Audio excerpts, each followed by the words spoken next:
In yesterday's video, I talked about how if the jobs number came in a little bit too hot today, we could see a decent drop in the market, and that's exactly what happened. Non-farm payrolls rose by 263,000 jobs, which is more than the 250,000 that they were expecting. I don't think this number is as important. The bigger number I think that was more important was that the Labor Department reported that the unemployment rate actually fell to 3.5%, which is lower than the expectation of 3.7%. And what this means is that this is going to give the Fed the ability to continue to hike rates, because one of their mandates is a consistent labor market. And when the jobs market is doing as well as it is, they're able to continue to raise rates. And if we look at the chart, we can see SPX dropping back down to the low 3600s. We're down, what did we close down? Almost 3% on the day, 2.8%. All stocks everywhere getting hit, with the NASDAQ taking a little bit bigger beating. It's already starting to retest those lows because higher rates do affect tech stocks a little bit harder.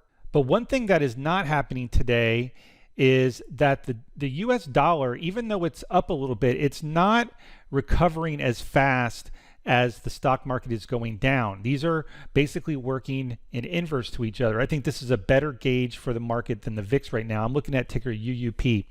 So as rates rise, the dollar strengthens. If I zoom out a little bit, we can see that the US dollar has been in a nice uptrend. This is coinciding with the downtrend in the market. So yes, the dollar is up. We were expecting the Fed to continue the rate hikes. However, because the job market is slowing, even though it came in a little bit better than expected, it is starting to slow. So at some point, they're going to have to slow the pace, or at least kind of go into neutral mode, or maybe even back off the 75 basis point hikes. So I don't think that's this month. It's probably going to be next month. And the way the market is seeing this is I'm going to switch over to spotgamma.com, their hero indicator, and I'm looking at SPY.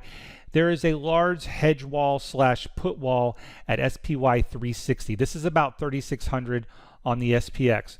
This is going to be defended pretty sternly over the next week or two. Now, we could dip a little bit below. I think the move last week, we got down to 35.85, somewhere in there on SPX, but there is going to be a lot of support around 360, which is about 3,600 on SPX.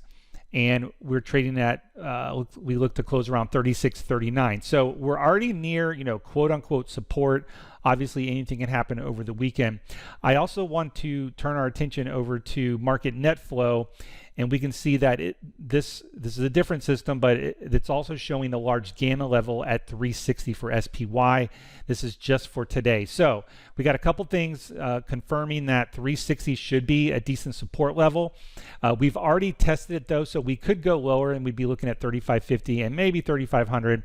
But we definitely had a bearish day. We can see put premiums were really high, almost 30 million in put premiums, and calls were getting sold not quite as hard, but they were definitely kind of down on the day. So this can exacerbate the move downwards, because when you buy puts, when investors buy puts from the market makers, inevitably have to short the market to stay hedged. So as people take profits in their puts, and maybe we get a move lower next week into this level, and as the put premium starts to decrease or level off, the market makers can buy that back, and that's where the start of a bounce could come from.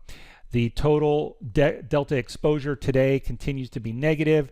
We can see this is kind of turning over here, but all in all, we are ending the week on a negative note, and we'll have to see if 3,600 holds. So have a great weekend, and we'll see you in the next video.